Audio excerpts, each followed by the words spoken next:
आज का चैप्टर है इन्वायरमेंट से जुड़े हुए इंस्टीट्यूशन, इंडियन इंस्टीट्यूशन के बारे में बात करेंगे। ठीक है, इंटरनेशनल इंस्टीट्यूशन के बारे में इसके बाद में बात करेंगे। उसमें काफी ज्यादा इंपॉर्टेंट है ministry of environment, forest and climate change. आप भी समझ सकते हैं कि इंडिया में जो भी इन्वायरमेंट से जुड़ी हुई प्रॉब्लम है, जो भी सोल्यूशन है, सबके रिगार्डिंग यही है मिनिस्ट्री, और जो भी इंस्टीट्यूशन बनेंगे वो सब इसी के अंडर काम करेंगे। तो बड़ा आसान हो जाता है ऐसे क्वेश्चन को हैंडल करना, जैसे यूपीएससी क्वेश्चन पूछ लेती है। जैसे यूपीएससी ने क्वेश्चन पूछा था, मैं दिखाता हूँ आपको क्वेश्चन। इस तरह का क्वेश्चन अगर आपके सामने आ जाए कि genetic engineering approval committee whose permission is required for cultivation of any genetically modified crop such as bt cotton in India is under union ministry of which. अब ऐसे क्वेश्चन जो भी इन्वायरमेंट से जुड़ी हुई मिनिस्ट्री आती है, मैक्सिमम अभी आप देखोगे आप इसमें सब के सब काम करती है अंडर द इन्वायरमेंट फॉरेस्ट। तो सीधा सीधा हो जाता है यहाँ से बी ऑप्शन। तो ऐसा क्वेश्चन यूपीएससी ऑलरेडी पूछ चुका है, इसलिए किसके अंदर काम करती है। और मैं आपको थोड़ा एक और चीज दिखा देता हूँ क्वेश्चन से प्रीवियस करके, सो दैट आप समझ जाए कि हमें किस तरह के क्वेश्चन की प्रैक्टिस करनी है। अब जैसे क्वेश्चन आ गया, how does the national biodiversity authority help in. अब देखो ये किस तरह से एनबीए काम करेगी उसके बारे में पूछ लिया कि एनबीए चेक द बायोस्फीयर, मतलब एनबीए के बारे में बताया कि क्या क्या काम करता है। सिमिलरली यहाँ जाओ तो बॉम्बे नेशनल हिस्ट्री सोसाइटी, अब इसका काम क्या है कि एक ऑटोनोमस ऑर्गेनाइजेशन है under the ministry of environment and forest. It strive to conserve nature through action based research, education and policy awareness. It organise and conduct natural trial and camp for the general public. अब ये जो question आते हैं ये सिर्फ मैं आपको इसलिए दिखा रहा हूँ ताकि जब पढ़ने जाओ ना अभी दोबारा मेरे से, तो आप समझ जाएं कि ये जो चीजें होंगी, जो ऑब्जेक्टिव इसको लिखे होंगे, जो काम में लिखे होंगे, फंक्शंस लिखे होंगे, उनको हम स्किप नहीं करेंगे, क्योंकि ऑब्जेक्टिव और फंक्शन से ही क्वेश्चन पूछ रहा है। और एक बार किस मिनिस्ट्री के अंडर में था उससे क्वेश्चन पूछ लिया यूपीएससी में। ये तो पूछा होगा मोस्ट सक्सेसफुल प्रोजेक्ट कौन सा है, कह वो तो प्रोजेक्ट टाइगर है, क्योंकि उससे जो टाइगर की जो जो तादाद है वो काफी ज्यादा बड़ा हुआ प्रोजेक्ट टाइगर के अंदर। वो छोड़िए, यहाँ हम हमारे इस पे आता है चैप्टर पे। तो ministry of environment, forest and climate change, देखो इससे सबसे पहले बना था इन्वायरमेंट इंफॉर्मेशन सिस्टम। ये स्टेबलाइज हुआ था 1982 के अंदर। क्या है environment information system? It is one stop solution, web enable, मतलब बेसिकली एक पूरा एक सिस्टम है जिसके अंदर आप, अगर आप कोई पॉलिसी को प्लान करना चाहते हो, या कोई इन्वायरमेंटलिस्ट हो, या कोई साइंटिस्ट हो, या कोई स्टूडेंट हो जिसको इन्वायरमेंट से जुड़ी कोई भी अवेयरनेस चाहिए, वो सारा सिस्टम इस सिस्टम पे आपको मिल जाता था। इन्वायरमेंट इंफॉर्मेशन सिस्टम ये 1982 के अंदर तैयार कर दिया गया था। 3 साल के बाद ministry of environment, forest, climate change बनती है और इस सिस्टम को उसके अंडर में डाल दिया जाता है। तो ये पॉइंट कंफ्यूज मत होइएगा कि इन्वायरमेंट इंफॉर्मेशन जो सिस्टम है, अब ये ministry of environment, forest and climate change की जो प्लानिंग कमेटी उसका एक पार्ट है, क्योंकि इसी से हमें पता चलता है एग्जैक्टली क्या इन्वायरमेंट की सिचुएशन इंडिया के अंदर। तो अब मैंने बताया 1982 के अंदर आया था। 3 साल के बाद इन्वायरमेंट जो ये मिनिस्ट्री है ये काम करना स्टार्ट कर दी 1985 के अंदर। हेडक्वार्टर न्यू दिल्ली के अंदर है। क्या क्या ऑब्जेक्टिव है मैंने अभी आपको बताया, ऑब्जेक्टिव से क्वेश्चन पूछ जाते हैं। तो ऑब्जेक्टिव क्या है ध्यान से देखना, प्लानिंग, प्रमोशन एंड कोऑर्डिनेशन। क्या चीज, इंडिया की कोई भी फॉरेस्ट पॉलिसी होगी या प्रोग्राम होगा, जो भी प्रोग्राम बनेंगे, वो प्रोग्राम कैसे बनेगा उसकी प्लानिंग करना, उसका प्रमोशन करना और उसको कोऑर्डिनेट करना वेरियस मिनिस्ट्रीज के थ्रू। ये काम है मिनिस्ट्री और वेरियस जो इसके जो ऑर्गन्स है उसके थ्रू। तो ये काम है मेन मेन ऑब्जेक्टिव, तो ये प्लानिंग, प्रमोशन एंड कोऑर्डिनेशन। आपको एक चीज और मैं बता दूं, तो 1985 के अंदर काम करना स्टार्ट करता है, हेडक्वार्टर न्यू दिल्ली के अंदर है। पहला काम है कि मिनिस्ट्री जो भी इन्वायरमेंट से जुड़ी पॉलिसीज प्रोग्राम्स होते हैं उनके प्लानिंग, प्रमोशन और कोऑर्डिनेशन का। अब सोचो ये इन्वायरमेंट से जुड़ी हुई है, तो इन्वायरमेंट में क्या कर सकते हैं सर? इन्वायरमेंट में 2 चीज मेन है, एक तो इन्वायरमेंट के जो नेचुरल रिसोर्सेज हैं उनको बचाना, और इन्वायरमेंट को पॉल्यूशन से दूर करना। तो वही इसके अदर 2 फंक्शंस हैं, conservation of countries natural resource, country के जो नेचुरल रिसोर्स है उसको बचाना, साथ में prevention and abatement of the pollution, so that हमारा जो इन्वायरमेंट है पॉल्यूशन से ज्यादा इफेक्ट ना हो। तो पॉल्यूशन से जुड़ी हुई पॉलिसीज के काम भी यही करेगा ministry of environment, forest and climate change. तो 3 मेन ऑब्जेक्टिव है, ये तीनों आपको ध्यान रखने हैं। इससे आगे पीछे घुमा फिरा के कोई ऑब्जेक्टिव दे सकते हैं, कोई बात नहीं। अगर आपको मेन 3 याद है, इनको घुमा, अगर कुछ और चीज बोली गई तो आप समझ जाओगे ये इस पर जुड़ा हुआ है या नहीं। एग्जैक्ट सेम लाइन मिलना भी पॉसिबल नहीं है, हो सकता है आपको लाइन थोड़ी घुमा फिरा के बोल दो, बट मेन इसकी जो जो फीलिंग है वो फीलिंग समझ जाओगे क्या ये बोलना चाह रहा। पॉल्यूशन, फॉरेस्ट रिसोर्सेज को कंजर्व करना, और जो भी पॉलिसीज एंड प्रोग्राम है उनको through various ministry, various organs सही तरीके से इंप्लीमेंट करना, उनकी प्लानिंग करना, उनको प्रमोशन करना। ये 3 ऑब्जेक्टिव है। ये मैंने बता दिया, इन्वायरमेंट इंफ्लुएंस सिस्टम 3 साल पहले बना था, बाद में इसको इसी का पार्ट बना दिया गया। अच्छा, इसके अलावा मिनिस्ट्री ऑफ इन्वायरमेंट फॉरेस्ट को एक नोडल एजेंसी की तरह भी काम करती है। 4 ऑर्गन, मैं 4 नहीं बोलूंगा इसलिए 8 बोलता हूं मैं। 8 जगह ऐसी है, 8 चीजें ऐसी है, 8 एजेंसीज ऐसी है जिनको अगर कोई भी इन्वायरमेंट से जुड़ी इंडिया में प्रॉब्लम है, कुछ भी चीज है, तो वो इसी मिनिस्ट्री से कॉन्टेक्ट करेंगे। वो कौन कौन से? यूनाइटेड नेशन के दो है इन्वायरमेंट से जुड़े हुए, UN environment programme and UN conference on environment and development. एक तो यूएनईपी, एक यूएनसीईडी। ये दोनों जो यूएन की एजेंसी है, अगर इनको इंडिया में कुछ भी करना है इन्वायरमेंट से related, ministry of environment forest climate change के पास जाएंगे, वो उस चीज को इंप्लीमेंट करेगी। तो दो तो यूएन की आ गई। अच्छा, एक हमारा खुद का भी है। खुद का मतलब हम लोगों का। हम लोग कौन? South Asia. ये साउथ एशिया आता है। ये साउथ एशिया का मतलब है इंडिया, मालदीव, श्रीलंका, पाकिस्तान, अफगानिस्तान, नेपाल, भूटान, बांग्लादेश और म्यांमार। इन सबको मिला के बोलते हैं साउथ एशिया। और अगर आप थोड़ा सा आगे चलाओ, थाईलैंड उधर उस साइड में उनको इंक्लूड कर लो, लाओस वगैरह को, तो साउथ ईस्ट एशिया हो जाता है। ठीक है, फिलहाल तो ये साउथ एशिया है। तो दो तो यूएन की आ गई, यूएनईपी और यूएनसीईडी, और एक आई हमारी खुद की। हमारी खुद की मतलब साउथ एशिया। तो South Asia cooperative environment programme. इसके अलावा एक और है, international centre for integrated mountain development. Mountain के रिगार्डिंग है। तो आप ये समझते हैं, इसको बड़ी आसानी से याद कर लोगे। दो यूएन की है, एक साउथ एशिया की और एक माउंटेन की रिगार्डिंग है। तो चार तो यहाँ हो गया। इनके अलावा चार और है, उसमें से एक है global environment facility, then commission on sustainable development, economic and social council of Asia and Pacific. Asia Pacific हमारा इलाका दोबारा से पूछ लिया है। और चौथा है सार्क। सार्क के बारे में आपको कई बार करंट अफेयर के अंदर ये चीज आती रहती है, सार्क ऑर्गेनाइजेशन के बारे में। और अगर आपको डिटेल में जाना तो आप चेक कर सकते हैं करंट अफेयर्स के बारे में, ज्यादा मैं आपको बताऊंगा नहीं। तो टोटल ये 8 है। इनके लिए समझ लो, जो भी इनको कुछ भी काम करना होगा, रिगार्डिंग कुछ भी इशू होगा, वो सब कुछ ministry environment forest and climate change he handle करेगी। तो इतना सा अभी के लिए, तो इतना सा मिनिस्ट्री एनवायरमेंट फॉरेस्ट क्लाइमेट। इससे जुड़ी और इन्फॉर्मेशन हम बाकी टॉपिक के थ्रू पढ़ेंगे। चलो, अब आता है नेक्स्ट पे। अब नेक्स्ट आने से पहले मैं कुछ चीज आपको समझाता हूँ। अगले पे जाने से पहले कुछ चीज हम समझते हैं। आप मुझे बताओ, जंगल अगर जंगल बना तो जंगल बनेगा कैसे? सर, जंगल बनेंगे तो जंगल में पहले तो पेड़ पौधे आएंगे। ठीक है, ऐसे पेड़ पौधे आएंगे, बहुत सारे पेड़ पौधे लगेंगे। जब पेड़ पौधे लग जाएंगे तो इनके नीचे जानवर भी आएंगे, जानवर। फिर इनको मिला के हम फॉरेस्ट बोल देंगे। सही बात है भाई। जंगल बनने के लिए तरीका क्या है कि पहले तो पेड़ पौधे आएंगे, पेड़ पौधे आएंगे तो उनके लिए जानवर भी रहने स्टार्ट कर देंगे, तो जानवर आएंगे, फिर फॉरेस्ट बोलेंगे। अब ये मैंने क्यों बताया आपको? ये मैंने इसलिए बताया क्योंकि आगे मैं आपको 3 ऑर्गेनाइजेशन बताने वाला हूँ, zoological survey of India, botanical survey of India and forest survey of India. इन तीनों में कौन पहला है कौन बाद में, आप आपको समझ में आ गए बहुत आसानी से। सबसे पहले पेड़ पौधे, ये बॉटनिकल सर्वे ऑफ इंडिया। उसके बाद जानवर, zoological survey of India. And finally forest बन गया तो फॉरेस्ट सर्वे ऑफ इंडिया। 3 चीजें, पेड़ पौधे और जो जानवर है, मतलब बेसिकली बॉटनिकल और जूलॉजिकल सर्वे हो रहा हूँ, इन दोनों का हेडक्वार्टर तो कोलकाता के अंदर है, लेकिन जो फॉरेस्ट है उसका हेडक्वार्टर देहरादून के अंदर है। तो ये 2 पॉइंट और याद रख लो। ठीक है, कब बना जरा दिखाता हूँ आपको। सबसे पहले बॉटनिकल सर्वे ऑफ इंडिया आया था, वो आया था 1890 के अंदर। ठीक है, 1890 मतलब अंग्रेजों के टाइम से स्टेबलाइज हो गया था, इसलिए जो पहले जो डायरेक्टर थे वो भी अंग्रेजी थे, सर जॉर्ज किंग। ठीक है, तो ये 1890 में हुआ। उसके बाद क्या है, जंगल के बाद जानवर। जानवर मतलब क्या, जूलॉजिकल सर्वे ऑफ इंडिया कब आया? 1916 के अंदर, ये भी अंग्रेजों के टाइम पे आया 1916। फिर आया फॉरेस्ट सर्वे ऑफ इंडिया, ये कब आया? 1981, आजादी के बाद। आजादी के बाद आया तो अब बहुत आसानी से आप याद रख लोगे इनके हेडक्वार्टर भी।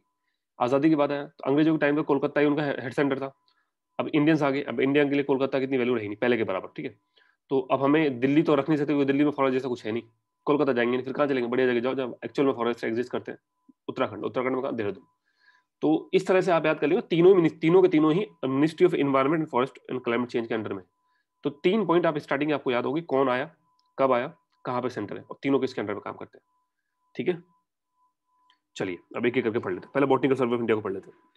तो ये तो सब एमई इसी के अंदर है, इन्वायरमेंट फॉरेस्ट क्लाइमेट चेंज। तो ये तो आपको ज्यादा दिमाग देने की जरूरत है नहीं। कोलकाता मैंने समझा दिया, कोलकाता का हेडक्वार्टर होगा। ऑब्जेक्टिव क्या है वो जरा देखते हैं। बॉटनिकल है, बॉटनिकल मतलब पेड़ पौधों से रिलेटेड ही कुछ होगा, तो बस वो ये समझ लो। क्या पेड़ पौधों से रिलेटेड क्या क्या है? Carry out the taxonomic and floristical study on wild plants resources. जंगल में जो भी पेड़ पौधे हैं उनके ऊपर स्टडी का काम है इसका। नामकरण का, टैक्सोनोमी का मतलब नामकरण करने का काम भी है।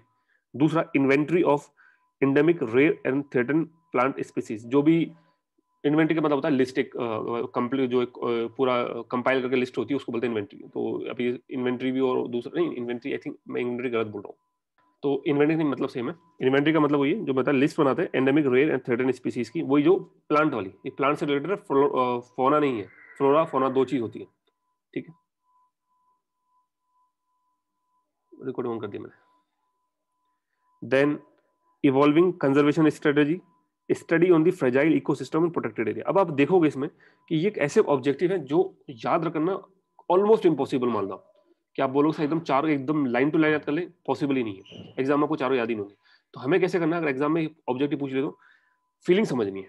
Botanical survey of India related किससे होगा? रिलेटेड होगा पक्का का पक्का किससे? पेड़ पौधे जंगल में जो होते हैं उनसे। तो पहला तो इसने वही बोल दिया कि उनके ऊपर स्टडी करेंगे, हाँ बात ठीक है। दूसरा बोला है कि उनकी रेयर इंडेक्स और जो थ्रेटन स्पीसीज है उनके लिए क्या बनाएंगे? एक लिस्ट बनाएंगे, ठीक है, याद हो जाएगा, कोई बड़ी बात नहीं है। फिर दूसरा बोला है अब इनके कंजर्वेशन से रिलेटेड स्ट्रेटेजी बनाएगा। ऑब्वियसली बात है, अगर आप बॉटनिकल सर्वे ऑफ इंडिया बन रहे हो, आप पेड़ पौधे से रिलेटेड, तो ऑब्वियसली बात है आपको बताना पड़ेगा कि इनको कैसे कंजर्व किया जा सकता है, अगर कोई थ्रेटन स्पीसीज है, कोई एंडेमिक स्पीसीज है तो तीसरा भी याद हो जाएगा। चौथा आता है study on fragile ecosystem and protected area. ऐसे इकोसिस्टम जो बिकॉज ऑफ डिफरेंट रीजन, आप मान चलो डिफोरेस्टेशन की वजह से मान लो, या मैन मेड फैक्टर भी हो सकते हैं और नेचुरल फैक्टर भी हो सकते हैं, ठीक है, उनकी वजह से कोई भी इकोसिस्टम अगर बहुत ज्यादा फ्रेजाइल है तो उसको किस तरह से हम कंजर्व कर सकते हैं, उसके ऊपर पूरी स्टडी पब्लिश करते हैं। तो ये 4 इसके मेन ऑब्जेक्टिव हैं बॉटनिकल सर्वे ऑफ इंडिया के। बहुत ज्यादा। अब देखो आगे कब स्टेबलाइज होता है? 13 फरवरी 1890 को डेट, डेट इंपॉर्टेंट है। इसके पहले डायरेक्टर कौन थे? सर जॉर्ज किंग, जो उस समय रॉयल बॉटनिकल गार्डन था कलकत्ता में, उसके सुपरिटेंडेंट थे, उन्हीं को इसका डायरेक्टर बना दिया गया। After independence the department was reorganised in 1954 by government of India as a part of scientific development of the country. ये कुछ खास इंपॉर्टेंट नहीं, बस इसके लिए इतना काफी है। मेन ऑब्जेक्टिव, हेडक्वार्टर कहाँ पर है, किसके अंडर में काम करता है, कब स्टेबलाइज हुआ, पहले डायरेक्टर कौन थे, बस। अब आते हैं हम लोग अब आते हैं हम लोग जूलॉजिकल सर्वे ऑफ इंडिया, 1916 में बना था, ठीक है, अंग्रेजों के अंडर में। अब ये किससे रिगार्डिंग काम करेगा भाई? दो चीज होती है, फ्लोरा एंड फोना। फ्लोरा मतलब पेड़ पौधे, फोना मतलब जानवर वगैरह। तो ये तो खैर क्लियर होगा। तो ये जूलॉजिकल सर्वे ऑफ इंडिया पेड़ पौधे से इसका कोई मतलब नहीं, इसका मतलब है जानवर से। तो जानवरों के ऊपर ये क्या करने वाला है? Survey, exploration and research leading to the advancement of the our knowledge on the exceptional rich faunal diversity of the country. कितने तरह के जानवर मिलते हैं, कैसे मिलते हैं, कहाँ मिलते हैं, ठीक है, क्या क्या उनके ऊपर जितनी भी जानवर से रिलेटेड जो भी चीज पॉसिबल है वो सब काम ही करेंगे। तो ये तो हो गया ऑब्जेक्टिव में। तो ऑब्जेक्टिव में आप समझ जाएंगे कि जानवर, फोना, फोना से रिलेटेड जो भी चीज होगी वो सब चीज, चाहे वो सर्वे हो चाहे वो एक्सप्लोरेशन, 3 वर्ड पकड़ लेना, 3 वर्ड इसलिए मैंने हाईलाइट भी कर दिए, सर्वे, एक्सप्लोरेशन और रिसर्च, बस खत्म। सर्वे, एक्सप्लोरेशन और रिसर्च। आइए सेकेंडरी ऑब्जेक्टिव, इसके अलावा कुछ ऑब्जेक्टिव और है, ये तो प्राइमरी ऑब्जेक्टिव है। जैसे कि क्या है कि एक है वाइल्ड लाइफ प्रोटेक्शन एक्ट, उसको इन्फोर्स करने के लिए ये बहुत बड़ा रोल प्ले करता है जूलॉजिकल सर्वे ऑफ इंडिया। साथ में नेशनल जूलॉजिकल जो कलेक्शन है उसके कस्टडियन की तरह भी एक्ट करता है। इसके अलावा कोई रिमोट सेंसिंग स्टडीज वगैरह हो गया एनिमल डाइवर्सिटी के लिए छोड़ो, तो सर्टेन स्पीसीज के लिए। एक ये इंपॉर्टेंट है कि क्रोमोसोमल मैपिंग और डीएनए बारकोडिंग। डीएनए बारकोडिंग क्या होता है ये हम ऑलरेडी बायोटेक्नोलॉजी के अंदर देख चुके हैं। तो इसके अंदर भी ये जूलॉजिकल सर्वे ऑफ इंडिया बहुत बड़ा रोल। अब देखो मैं अगर जूलॉजिकल मान लो कलेक्शन मेरे पास है, मैं ही हूँ उसका कस्टोडियन, मेरे पास सारी चीज है, ठीक है, चाहे वो कुछ ऐसी चीज है, तो सब चीज अगर मेरे अंडर में है तो ऑब्वियसली बात है अगर मुझे उनके रिगार्डिंग, चाहे वो डीएनए बारकोडिंग हो चाहे क्रोमोसोमल मैपिंग कुछ भी करनी होगी, तो परमिशन इसी से तो लेनी पड़ेगी, जूलॉजिकल सर्वे ऑफ इंडिया से। अगर आप मान चलो साइंटिस्ट हो, आपको जाना कि नहीं मुझे पर्टिकुलर ये जो टाइगर है, टाइगर के अंदर इनकी जो ब्रीडिंग कैपेसिटी वो बढ़ानी है या कोई नई ब्रीड तैयार करनी है, तो किसके पास जाओगे? Minister environment forest climate change के पास नहीं, बॉटनिकल सर्वे के पास नहीं, आप जाओगे जूलॉजिकल सर्वे ऑफ इंडिया के पास। तो यहाँ से आपको जो भी चीज आगे जो भी चीज सिस्टम है वो स्टार्ट होगा। तो ये पूरा का पूरा चीज ज्यादा डिफिकल्ट नहीं है। जानवर से रिलेटेड सर्वे, एक्सप्लोरेशन, रिसर्च। इसके अलावा जो वाइल्ड लाइफ प्रोटेक्शन एक्ट है उसको इन्फोर्समेंट के लिए भी बहुत बड़ा रोल प्ले करता है। अब आपने देखोगा ये पहले नहीं आया क्योंकि वाइल्ड लाइफ से रिलेटेड है, तो ये बॉटनिकल सर्वे में तो आएगा नहीं। तो उसके इन्फोर्समेंट में साथ में कस्टोडियन का काम करेगा। उसके अलावा रिमोट सेंसिंग स्टडी वगैरह में हो गया उसके लिए एनिमल के लिए, और threaten species and chromosomal mapping and DNA barcoding. तो 4 से 5 पॉइंट है, हल्का हल्का दिमाग रख लोगे, ऑप्शन दिखेगा टिक कर दोगे, बस इतना ही करना है, इसको ज्यादा पूरा रटना है। ये अगर आपने ये सोचा कि सर हमें 100% ऐसा लिखा याद होगा, तो भाई साहब नहीं होगा। आप अभी आपको याद हो जाएगा, 2 दिन याद आएगा, 10 दिन में तो भूल जाओगे। तो 100% तो वैसे भी याद होने वाला नहीं है। ऊपर ऊपर से फीलिंग समझ में आ जाएंगे क्या क्या बोल रहा है, उसके अकॉर्डिंग ऑप्शन एलिमिनेट करने वाला मेथड चलेगा इनमें। चलिए चलिए अब आगे बढ़ते हैं, कुछ और पॉइंट देख लेते हैं इससे regarding zoological survey of India से। फर्स्ट थिंग, ये हेडक्वार्टर तो कलकत्ता के अंदर है, टोटल 16 रीजनल सेंटर है, मेन हेडक्वार्टर, बट उसके अलावा 16 रीजनल सेंटर और है पूरे इंडिया के अंदर। देन एक पॉइंट और इंपॉर्टेंट है इससे रिगार्डिंग कि it has been declared as a designated repository of the national geological collection. ये जो पॉइंट मैंने बोला था ना, ये वाला नेशनल जियोलॉजिकल कलेक्शन कस्टडी इधर काम करता है। तो ये कहाँ लिखा हुआ है? तो ये लिखा हुआ है section 39 of the biodiversity act 2002। ये मतलब ये फैसिलिटी पहले नहीं थी इसके पास, ये वाली, ये जियोलॉजिकल कलेक्शन वाली, ये पहले नहीं थी। ये 2002 के बाद बायोडाइवर्सिटी एक्ट आता है, उसके अंदर एक सेक्शन लिखा जाता है और ये फैसिलिटी फिर इसको दे दी जाती है। तो ये 3 पॉइंट और देख लीजिएगा, कुछ खास नहीं। मेन तो इसमें 16 रीजनल सेंटर है, हेडक्वार्टर कोलकाता में, पहली बात ministry of environment forest climate change के अंडर में काम करता है। और ये जो सेक्शन है जिसके अंदर नेशनल जियोलॉजिकल कलेक्शन जो पूरी फैसिलिटीज को दी गई है, वो इसको पहले नहीं मिली थी, वो बायोडाइवर्सिटी एक्ट 2002 के बाद सेक्शन 39 उसमें इंक्लूड किया गया, उसके थ्रू उसको दिया गया। Now forest survey of India 1981 के अंदर स्टेबलाइज हुआ, देहरादून में हेडक्वार्टर है। ये सब पॉइंट तो पहले हम बात कर चुके हैं। ये जो फॉरेस्ट सर्वे ऑफ इंडिया है, इसका नाम फॉरेस्ट सर्वे ऑफ इंडिया नहीं था। 1965 के अंदर एक प्रोजेक्ट स्टार्ट हुआ इंडिया के अंदर, जिसमें यूएनडीपी और एफएओ इन दोनों की मदद से, ये इंटरनेशनल ऑर्गेनाइजेशन है, इनकी मदद से एक प्रोजेक्ट स्टार्ट होता है जिसका नाम होता है pre investment survey of forest resource. इसको बाद में नाम चेंज करके 1981 के अंदर कर दिया था forest survey of India. But exactly पहले फॉरेस्ट सर्वे नहीं था, हमेशा से इसका नाम था pre investment survey of forest resource. ठीक है। देन फंक्शंस बड़े इंपॉर्टेंट है। फंक्शन में कौन से फंक्शन इंपॉर्टेंट है वो बताता हूँ। देखिए, दो फंक्शन है। फॉरेस्ट के रिसोर्स जो है, हमारे जो जितने भी फॉरेस्ट के रिसोर्सेज है, उनके ऊपर रेगुलर इंटरवल में ये असेसमेंट करता रहता है। रेगुलर मतलब 5 महीने, 6 महीने, 1 साल, 2 महीने, 3 महीने से। तो फॉरेस्ट रिसोर्सेज के ऊपर तो रेगुलर असेसमेंट इसका होता रहता है। लेकिन जो टोटल फॉरेस्ट कवर है ओवरऑल द कंट्री, अब फॉरेस्ट कवर फॉरेस्ट एरिया में क्या फर्क है, ये बाद में हम डिफरेंट मैं आपको जब बताऊंगा तो बताता हूँ। फॉरेस्ट कवर फॉरेस्ट एरिया के अंदर बेसिक डिफरेंस है। तो जो टोटल फॉरेस्ट कवर जो है इतना देख लो, फॉरेस्ट कवर का मतलब ये, अगर ये शायद मैंने आपको पढ़ाया नहीं पढ़ाया, डोंट नो, छोड़ो। तो टोटल जो फॉरेस्ट कवर, मैं बात बता दूं, नहीं पढ़ा शायद मैं भी, उसमें भी पूछने का मतलब नहीं है।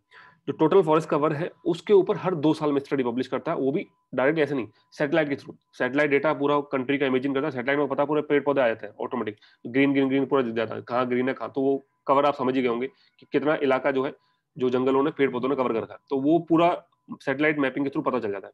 अब वो पूरा चेक करने के बाद एक रिपोर्ट पब्लिश को बोलते हैं, जिसको बोलते हैं India state of forest report. और इसके थ्रू बताता है कि किस कंट्री के, मतलब किस स्टेट के अंदर कितना फॉरेस्ट एरिया है, कहाँ कितना, सब कुछ पूरा पब्लिश किया जाता है।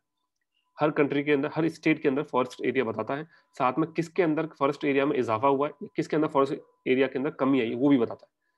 तो ये India state of forest report. अब ये इंपॉर्टेंट क्यों जाती है, सिंपल सा इतना लिखा जाएगा कि India state of forest report 2020 publish dot dot dot, इसके अंदर फला स्टेट के फर्स्ट रैंक है, ये सेकंड रैंक है, ये इस तरह से आपको बोल दिया जाएगा। तीसरा क्वेश्चन आएगा कि India state of forest report के अकॉर्डिंगली, मतलब ये जो India state of forest report है, ये कौन पब्लिश करता है। A option UNDP, B option FAO, C option botanical survey of India, या D option forest survey of India. तो इस तरह से ध्यान रखिएगा, India state of forest report मतलब फॉरेस्ट की क्या हालत है, वो कौन पब्लिश करेगा, फॉरेस्ट सर्वे ऑफ इंडिया। दूसरा, इसका जो हेड होता है वो डायरेक्टर जनरल होता है, जो कुछ खास इंपॉर्टेंट नहीं है। Forming an inventory of the forest and tree outside forest urban, मतलब वो ये कि टोटल इन्वेंट्री लिस्ट बनाएंगे, कितने फॉरेस्ट हैं और कितने जो टोटल पेड़ है फॉरेस्ट के अंदर और फॉरेस्ट के बाहर, तो रूरल अर्बन दोनों इलाके में। तो ये भी कुछ कितना खास इंपॉर्टेंट है। मेन तो इसमें यही है कि फॉरेस्ट जो कवर है उसके ऊपर हर 2 साल के अंदर ये रिसर्च करता है, सैटेलाइट का डेटा इस्तेमाल करते हैं, और जो रिपोर्ट पब्लिश करते हैं उसको बोलते हैं India state of forest report. Then इसको स्टार्ट किया गया था pre investment survey of forest resources के नाम से, बाद में चेंज कर दिया गया। ठीक है, देखिए, तो ये रिपोर्ट हम कवर कर लेते हैं। ये भी India state of forest report, जिसके बारे में अभी बात कर रहा था, तो ये 16 रिपोर्ट है सीरीज के अंदर, 2019 में पब्लिश हुई थी। 2020 में नहीं है ये। 2020 में क्यों नहीं, हर 2 साल के अंदर ये रिपोर्ट पब्लिश होती है। ठीक है, तो कौन पब्लिश करता है, forest survey of India. Same कहानी, 2 साल में पब्लिश होती है, 1987 से पब्लिश होती आ रही है। ठीक है, 2019 की रिपोर्ट में क्या किया गया, स्पेशल क्या है, ये पॉइंट आप यही याद कर लो, काफी इंपॉर्टेंट है रिपोर्ट, क्योंकि इससे सीधे क्वेश्चन आ सकते हैं। तो 2019 की रिपोर्ट में बोला गया पहली time assess the qualitative nature of the forest area. अब क्वालिटेटिव का मतलब क्या है, including the listing of the biodiversity and type of the plant and tree form, कि टोटल कितने तरह की बायोडायवर्सिटी है, कितने तरह के प्लांट है, कितने तरह के पेड़ पौधे, वो पूरी लिस्ट बनाई गई है। तो पहली बार ऐसा हमेशा ऐसा होता है ना, टोटल फॉरेस्ट कवर बता दिया जाता था बस। साथ में for the first time create a national forest inventory on produce from plant और फॉरेस्ट, जंगल से जो भी चीजें मिलती है, चाहे खाने पीने की हो, जो या कि वुड हो गया या किसी तरह का फील्ड वुड वगैरह हो गया, तो जो भी चीजें जंगल से मिलती है उन सब के लिए भी एक इन्वेंटरी लिस्ट बनाएगी। तो ये 2 चीजें इस बार नहीं करी गई, ऐसा पहले नहीं किया जाता था। पहले से फॉरेस्ट कवर ही असेस किया जाता था। इस बार फॉरेस्ट कवर के अलावा biodiversity, type of plant, total tree कितने तरह के मिलते हैं, प्लस वहां से जो फॉरेस्ट के प्रोड्यूस आते हैं, अब वो चाहे खाने पीने के हिसाब से हो, चाहे वो मेडिसिन के हिसाब से हो, या कोई दूसरा फ्यूल वुड वगैरह हो गया, तो उनकी भी एक लिस्ट तैयार करी गई, इन्वेंट्री। अब मेन फाइंडिंग क्या है वो हम जरा देखते हैं कि सबसे ज्यादा फॉरेस्ट कवर कहां पर, एरिया वाइज बात हो रही है। तो सबसे ज्यादा फॉरेस्ट कवर एमपी के अंदर, एरिया वाइज टोटल एमपी का कितना एरिया कवर करता है उतना इंपॉर्टेंट नहीं, पूरे एमपी मतलब अगर एक स्टेट का बात करो, एक स्टेट का कितना एरिया है, तो एक स्टेट के एरिया के हिसाब से एमपी में सबसे ज्यादा है, देन अरुणाचल प्रदेश है, देन छत्तीसगढ़ है, फिर उड़ीसा है, फिर महाराष्ट्र है। सिमिलरली फॉरेस्ट कवर अगर परसेंटेज वाइज बात करें तो सबसे ज्यादा मिजोरम के अंदर है 85.4%, देन अरुणाचल प्रदेश के अंदर 79.63, देन मेघालय के अंदर। मतलब अगर आपको थोड़ा जंगलों के आप शौकीन हो, जंगल में रहना वो देखना पसंद है, तो एमपी जाने का मतलब नहीं है। एमपी के अंदर टोटल फॉरेस्ट जो उसका है उससे ज्यादा एमपी का थोड़ा सा जो जो फॉरेस्ट होते हैं वो डेसिडुअस ट्री होते हैं, पतझड़ वाले पेड़ होते हैं। लेकिन अगर आप नॉर्थ ईस्ट साइड में जाओगे तो आपको एवरग्रीन फॉरेस्ट मिलेंगे। तो मिजोरम में ये कि मिजोरम का टोटल जो इलाका है, मतलब 100% जो इसका एरिया है उसका 85% में तो जंगल है। मतलब 15% एक ऐसा इलाका है जहाँ लैंड टाइप का है पूरा। तो मिजोरम में आपको हर जगह जंगल जंगल नजर आएंगे। तो कभी कभी बाद में कभी घूमना करना हो तो मिजोरम को पहली चॉइस पर रख सकते हो। अरुणाचल प्रदेश भी रखी जा सकती है, ठीक है, और मेघालय, मतलब पूरा नॉर्थ ईस्ट ही है। तो टोटल फॉरेस्ट कवर कंट्री का कितना है, तो हमारे पूरे देश का टोटल फॉरेस्ट कवर है 7,12,249, 7,12,249 स्क्वायर किलोमीटर। तो ये हमारे टोटल एरिया का लगभग 21 पॉइंट, लगभग नहीं, हमको तो एग्जैक्ट याद करना है क्योंकि ये इतना मैंने क्वेश्चन नोट देखा था इससे जुड़ा हुआ। अब वो मुझे याद नहीं किस एग्जाम का था। 21.67, 21.65 ऐसे इस तरह का पॉइंटों के अंदर भी फर्क बता दिया उसने। तो ये एग्जैक्ट याद रखना कि टोटल हमारा जो एरिया है इंडिया का उसका 21.6%, 6-7% कितना है फॉरेस्ट है। और आपको पता है, ये हमको पहले बता चुका, अगर आपको इकोलॉजिकल बैलेंस बनाए रखना है तो ये कितना होना चाहिए था, बताओ कमेंट में। कंपेरेटिवली हमारा हम कंट्री के हिसाब से कंपेरेटिवली थोड़ा सा कम है, 33% होना चाहिए, पर हम कम है थोड़ा सा। अच्छा, टॉप 5 स्टेट जिनके फॉरेस्ट कवर बड़ा है, तो कर्नाटका के अंदर इंक्रीज हुआ है 1,000 स्क्वायर किलोमीटर, आंध्र प्रदेश में बड़ा है, केरला के अंदर बड़ा है, जम्मू कश्मीर में बड़ा है और हिमाचल प्रदेश में बड़ा है। अच्छा, decline of the forest cover कहाँ हुआ है, नॉर्थ ईस्ट में। मतलब बड़ी अजीब बात है कि नॉर्थ ईस्ट में इस बार आपको फॉरेस्ट कवर में डिक्लाइन देखने को मिला, ज्यादा नहीं, 765 स्क्वायर किलोमीटर है, बट हाँ डिक्लाइन है। और बाकी कर्नाटका, आंध्र प्रदेश, केरला, इन सब के अंदर इंक्रीज देखने को मिला। कितना इंक्रीज मिला वो मैंने लिख दिया साइड, बट वो आपको याद रखने की जरूरत नहीं है। Total forest cover in north east region कितना है, ये इतना है। और जो 65.05% है ज्योग्राफी के लिए, मतलब नॉर्थ ईस्ट में जाओगे तो नॉर्थ ईस्ट में जो टोटल एरिया है उसका 65% वहां फॉरेस्ट है, फॉरेस्ट कवर है। अच्छा, इंक्रीज इन ट्री कवर कहाँ हुआ है, महाराष्ट्र के अंदर हुआ हाईएस्ट। अगर आपसे सिर्फ ये पूछा है फॉरेस्ट, देखो कि जो टोटल कवर है, एक सेकंड रुकिए प्लीज, कौन कमेंट कर, अगर आपसे पूछा जाए कि टोटल नंबर फॉरेस्ट कवर कहाँ इंक्रीज हुआ, तो फॉरेस्ट कवर तो आप बता दो कि फॉरेस्ट में कर्नाटका ये वगैरह इतना इतना इतना हुआ। लेकिन अगर आपसे सिर्फ सिर्फ ट्री के बारे में पूछा जाए कि ट्री कवर कितना हुआ, तो वो है महाराष्ट्र के अंदर। फॉरेस्ट में सिर्फ ट्री के बारे में बात करी जा रही, तो अगर ट्री के बारे में पूछा जाए, फॉरेस्ट में सब कुछ आ जाता है ना, शर्ब भी आ जाती है, ग्रासेस भी आ जाती है, हर तरह के आ जाते हैं, प्रेरीज वगैरह सब कुछ इंक्लूड होता है। बट स्पेशली अगर ट्री के बारे में बात करें तो वो महाराष्ट्र के अंदर हाईएस्ट है। देन अब ये जो रिपोर्ट है, इस रिपोर्ट को कंपेयर करते हैं 2017 की रिपोर्ट के साथ। अगर आपके पास शंकर आईएएस की बुक पढ़ी होगी तो उसमें ये वाली रिपोर्ट लिखी होगी 2017 वाली। तो 2017 की रिपोर्ट के कंपेरेटिवली इस बार लगभग 5,188, 5,188 स्क्वायर किलोमीटर जो है वो इंक्रीज हुआ है टोटल फॉरेस्ट कवर में और ट्री कवर के अंदर। साथ में tree and forest cover together made up कितना मिलता है, तो पहले ये मिलके बनाते थे 24.39% और अभी बनाते हैं 24.56%। मतलब काफी ज्यादा तो इफेक्ट हल्का फुल्का बढ़ा है। Then mangroves cover in the country, mangroves भी बढ़ गए। मैंग्रोव्स क्या होता है बाद में बात करेंगे। 54 स्क्वायर किलोमीटर से कार्बन स्टॉक जो है कंट्री का वो भी इंक्रीज हुआ है 7124, जो लगभग इतना बड़ा है, जो अब टोटल हमारे पास हो चुका है 24.6 मिलियन टन। नहीं नहीं सॉरी, टोटल ये हो गया 42.6 मिलियन टन से इंक्रीज हुआ है। बट ये याद करने में बढ़ याद नहीं होगा डेटा, मैं बताता हूँ क्या याद करना, मैं पढ़ा पूरा रहा हूँ बट क्या याद करना होगा बताता हूँ, 2 मिनट रुक जाओ। वेटलैंड में 8.3% इजाफा हुआ है। फॉरेस्ट प्रोड्यूस जो है depending on fuel wood on forest is highest कहाँ है, महाराष्ट्र में, मतलब जंगल की लकड़ियों के ऊपर। और फॉर्डर, स्मॉल टिम्बर, बैम्बू वगैरह की डिपेंडेंसी एमबी के अंदर सबसे ज्यादा है। 21.40% of the forest cover of the country is highly extremely fire prone. अब देखिए इसमें से क्या याद करना है, ये पूरा डेटा मैंने आपको बता दिया। इसमें से मेन तो आपको याद रखना, पहली चीज फर्स्ट टाइम क्या हुआ 2019 की रिपोर्ट के अंदर ये। दूसरा, फॉरेस्ट कवर सबसे ज्यादा कहां पर है, cover area wise and percentage wise, दोनों इंपॉर्टेंट है। इंडिया का टोटल ये तो इतना याद नहीं होती, इतना सिंपल सिंपल क्वेश्चन आता है, ये यूपीएससी नहीं पूछेगा, स्टेट वगैरह में पूछा जा सकता है। देन जो टोटल इंक्रीज हुआ है ये काफी इंपॉर्टेंट है, 5 स्टेट, क्योंकि ये घुमाने वाला क्वेश्चन है, इसमें लोग कंफ्यूज है, हमें हमें इनके चक्कर में रहेंगे, हम सोचेंगे ऐसे कुछ होना चाहिए और यहाँ कुछ और हो जाएगा। ये तो ये याद है, ये याद रखना, एरिया याद रखने की जरूरत नहीं है, बस स्टेट याद रख लो। इसके अलावा जो टोटल एक और पॉइंट है, ये ट्री कवर कहाँ इंक्रीज हुआ है, वो महाराष्ट्र के अंदर, ये याद रख लीजिएगा। देन इसके बाद दोनों मिलकर कितना बनाता है, सिर्फ इतना याद रख लो, पहले कितना था उससे मतलब नहीं, अभी कितना फिलहाल ध्यान रखो, 24.56%। देन मैंग्रोव्स के अंदर कितना परसेंटेज इंक्रीज हुआ है, 1.10%। वेटलैंड के अंदर 8.13%। कार्बन स्टॉक के अंदर 42.6 है, इसका परसेंटेज आप निकालेंगे, परसेंट मैंने निकाला नहीं है। ये चाहो तो आप ये तीनों पॉइंट स्किप भी कर सकते हैं। ये पुराना डेटा है, 2016-17 से कंपेरिजन है, तो चाहे तो आप इसको स्किप भी कर सकते हैं। अगर याद करने की इच्छा है तो करो, अदरवाइज छोड़ सकते हैं। देन फॉरेस्ट प्रोड्यूस के हिसाब से बात करते हैं तो सबसे ज्यादा डिपेंडेंसी, ये दोनों पॉइंट इंपॉर्टेंट है कि अगर आपको जंगल की लकड़ी पर डिपेंडेंसी देखनी है तो महाराष्ट्र में जाओ, अगर स्मॉल टिम्बर, फोडर या बंबू पर डिपेंडेंसी देखनी है तो एमपी के अंदर जाओ। ये तो इस तरह से आई थिंक 7-8 पॉइंट होंगे जो आपको यहाँ याद रखने हैं। ठीक है, वो जल्दी से आप याद कर लिए, आगे बढ़िए। फिर इसके बाद इस दो तो छोटे छोटे पॉइंट है। एक चीज याद रखिएगा, मैंने यहाँ पे एक पॉइंट कवर नहीं किया है, वो है फॉरेस्ट कवर क्या होता है, ठीक है, ट्री कवर क्या होता है, और ऑनलाइन चेक कर लीजिए tree cover forest cover difference क्या है। कि ministry of environment forest and climate change के अकॉर्डिंग फॉरेस्ट कवर इंडिया के वो लैंड्स होते हैं, all land more than 1 hectare in area with a tree canopy density of more than 10%, and tree cover are tree patches outside recorded forest area exclusive of forest cover and less than minimum mappable area of 1 hectare. तो ये इनके अंदर main difference है कि अगर 1 hectare से ज्यादा का इलाका है तो फॉरेस्ट कवर में आएगा, 1 हेक्टेयर से कम है तो ट्री के अंदर काम होगा। दूसरी चीज, जो फॉरेस्ट कवर होते हैं उसके अंदर काफी इंपॉर्टेंट है कि जो ट्री की जो कैनोपी, जो ऊपर वाला इलाका बनेगा, उसकी जो डेंसिटी है वो 10% से ज्यादा होनी चाहिए। तो ये अगर आप याद रख सकते हो ठीक है, मैं इसका स्क्रीनशॉट लेकर आपको जो पीडीएफ भेजी थी उस पीडीएफ के अंदर इंक्लूड कर दूंगा। तो ठीक है, India state of forest report ये हमने कवर कर ली है। चलिए अब आगे बढ़ते। अब आता है national board of wild life, काफी इंपॉर्टेंट है। अब आप सोच सकते हो जिस बोर्ड का चेयरमैन ही प्राइम मिनिस्टर हो वो कितना बड़ा बोर्ड होगा। तो बहुत ज्यादा इंपॉर्टेंट है national board for wild life, NBWL।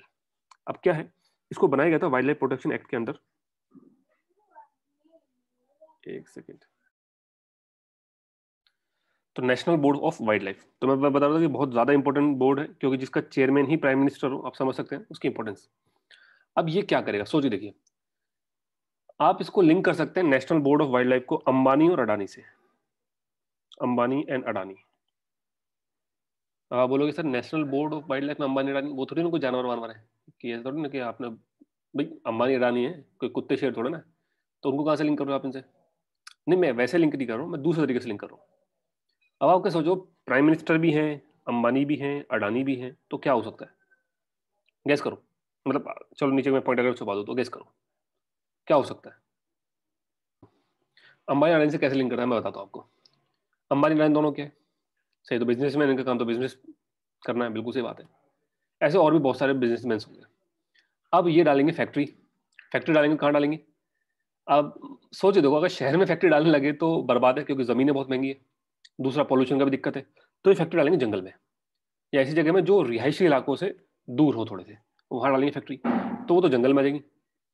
तो जब जंगल में आएंगे तो जंगल के लिए पेड़ पौधे काट के फैक्ट्री डलेगी, उसका जंगल पे कुछ इफेक्ट भी होगा जिसको हम बोलते हैं EIA, इन्वायरमेंट इम्पैक्ट असेसमेंट। तो उस फैक्ट्री डालने का इन्वायरमेंट पे क्या इफेक्ट हो रहा है क्या नहीं हो रहा वो काम करेगा ये national board of wild life, और उसके बाद हरी झंडी देगा इस प्रोजेक्ट को कि चलो जाओ तुम कंट्री करो, तुम काम करो। अब आप समझ गए होंगे मैंने क्यों इसको लिंक किया अंबानी अडानी से। फायदे की चीजें हो रही है तो हरी झंडी मिले। आपने देखा इस बार कितनी बार कंट्रोवर्शियल रहे, कितने सारे ऐसे प्रोजेक्ट को हरी झंडी दे दी गई जिनका इन्वायरमेंट के ऊपर ओवरऑल इफेक्ट बहुत ज्यादा ड्रास्टिक था, बट स्टिल उनको परमिशन मिल गई। फंडिंग ओवरऑल फंडिंग के हिसाब से, कि बाद में जब यही जो जिन इंडस्ट्रियल्स को ये परमिशन मिलती है, बाद में डिफरेंट जो भी पॉलिटिकल पार्टी होती है उनकी फंडिंग वगैरह में वो काम करते हैं। तो ये है तो इसका बहुत इंपॉर्टेंट काम, बट ये पॉलिटिकल वे में इस्तेमाल होता है national board of wildlife. तो ये थोड़ा ध्यान रखिएगा, इसका मेन काम है EIA, इन्वायरमेंट इम्पैक्ट असेसमेंट, करना कि ये फला चीज जो इन्वायरमेंट हो रहा है इसका क्या इफेक्ट होगा टोटल जो भी इंडस्ट्री चल रही है इन्वायरमेंट के ऊपर, आसपास के लोगों के ऊपर, फ्लोरा के ऊपर, फोना के ऊपर। चलिए, तो फंक्शन क्या है, फंक्शन है carry out EIA for project, जो भी प्रोजेक्ट हो रहे हैं उनके ऊपर इन्वायरमेंट इम्पैक्ट असेसमेंट, ठीक है। Then making recommendation on setting up management of national park, sanctuaries and other protected area. अब कहाँ नेशनल पार्क बनेगा, कहाँ सेंचुरी बनेगी, उनका कितना इलाका होगा। अब सोचिए, देखो पता चल गया कोई फला सेंचुरी पार्क, मानस कोई भी नेशनल पार्क ले लो चलो, ठीक है, या कोई सेंचुरी उठा लो, उसके अंदर पेट्रोलियम रिजर्व मिल गए। अब पेट्रोलियम मिल गए तो अंबानी भाई साहब के तो, क्योंकि उनके तो रिलायंस चलता है, उनका दिमाग खुश, अरे भाई साहब पेट्रोल ही पेट्रोल है, तो बोलेंगे हम क्यों सऊदी अरेबिया से मंगाए कहीं और से, अगर हमें यहीं से फ्यूल मिल, अज्यूम करें, मान लेते हैं कि चलो मिल जाते हैं, ठीक है, तो वो इनसे बोलेंगे हमें ये चाहिए। अब यहाँ जाने के लिए नेशनल पार्क को खत्म करना पड़ेगा या सेंचुरी, तो वो रिकमेंडेशन कौन देगा, यही national board of wildlife. तो बड़ा आसान हो जाता है चीजें फिर हैंड ओवर करना। तो इसलिए है तो बहुत इंपॉर्टेंट काम इसका, किस नेशनल पार्क, सेंचुरी, सबको बचाने का, बट पॉलिटिकल वे में ज्यादा इस्तेमाल होता है। Frame policy for wild life protection के लिए जो डिफरेंट पॉलिसी वो बनाने का काम है।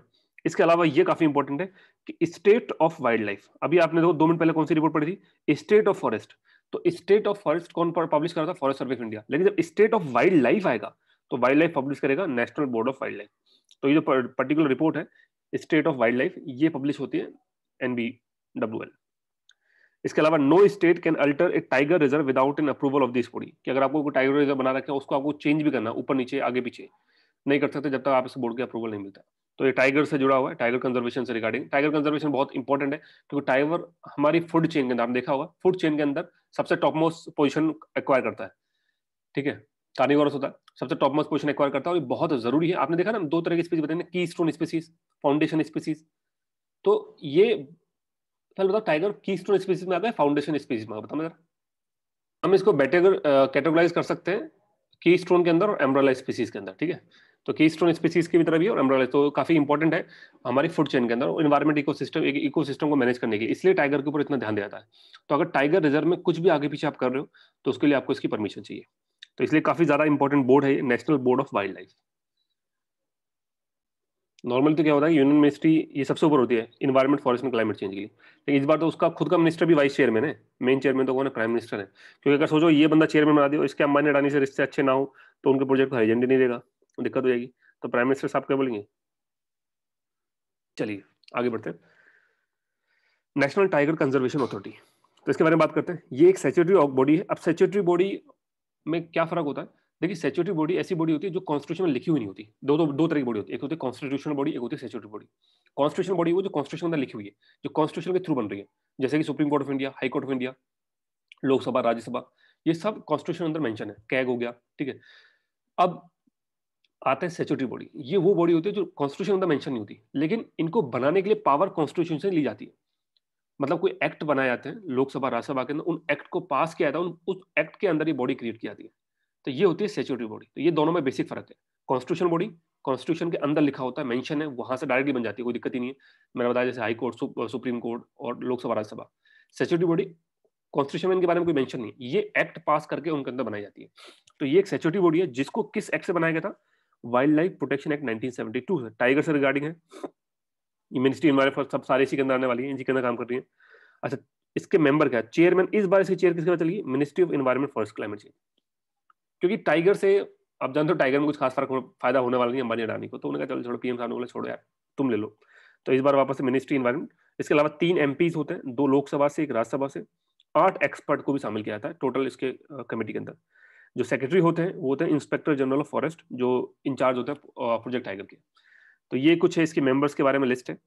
ऑब्जेक्टिव क्या है वो इंपॉर्टेंट है, provide statutory authority to project tiger so that the compliance of its directive become legal.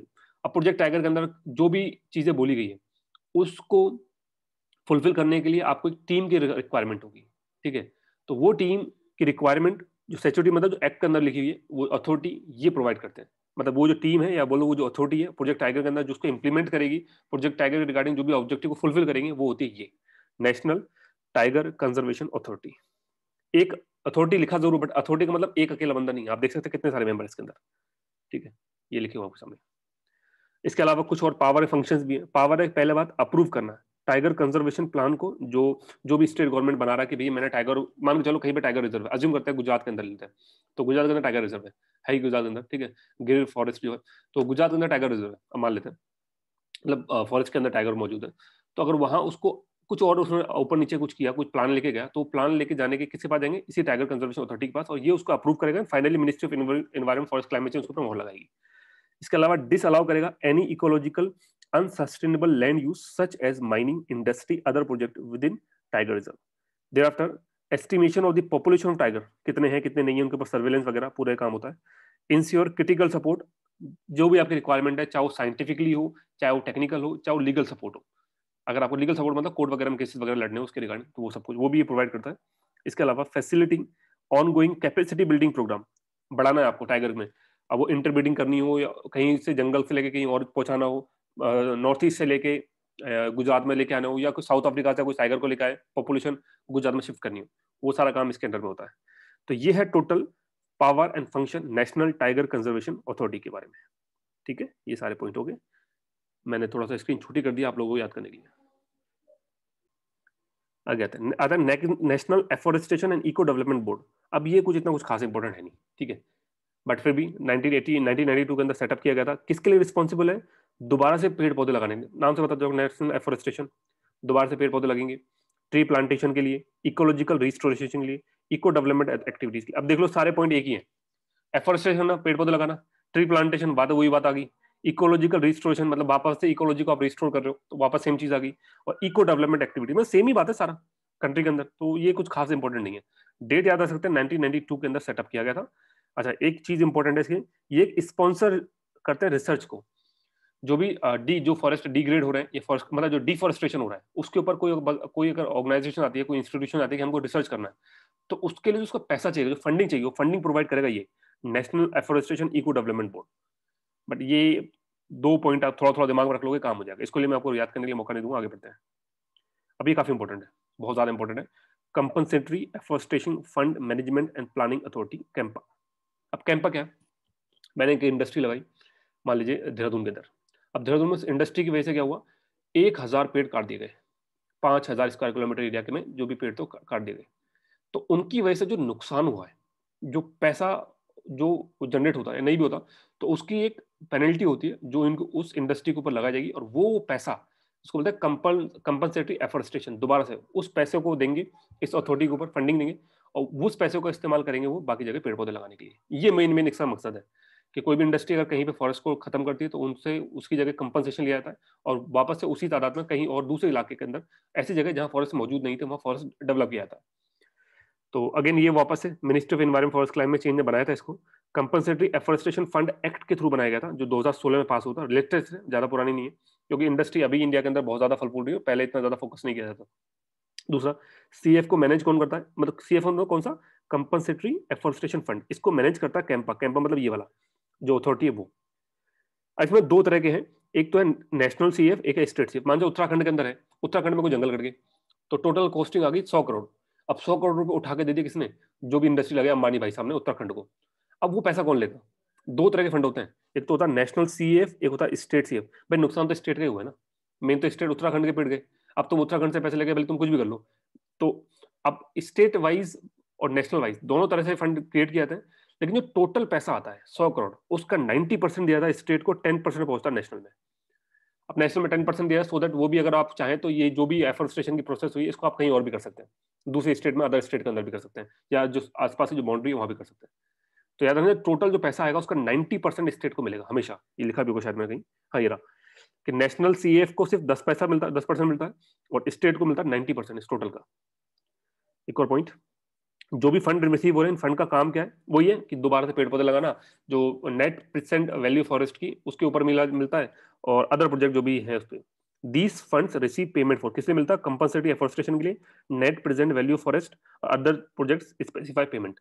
कोई भी ऐसी चीज जहां पे आपको पैसा मिल सकता है जंगल से गाड़ी, वहां सब कुछ मिल जाता है। मान लीजिए आपने फ्यूल खत्म कर दिया, आपने उस पर्टिकुलर जंगल में आम के पेड़ काट दिए, अब आम के पेड़ से वहां से जो भी था, जिसका भी था, मान लो कुछ भी ऐसी चीज जो फॉर्म जो फॉरेस्ट प्रोड्यूस, जो इकोनॉमी का सोर्स होता, और जो टोटल आपने इकोनॉमी खत्म करी उतना अमाउंट उससे ज्यादा ही लिया आता है, उससे ज्यादा अमाउंट लेके, और वो स्टेट आपको कंपनसेट करता है। लेकिन आप समझ गए होंगे इसमें कितनी प्रॉब्लम आने वाली है।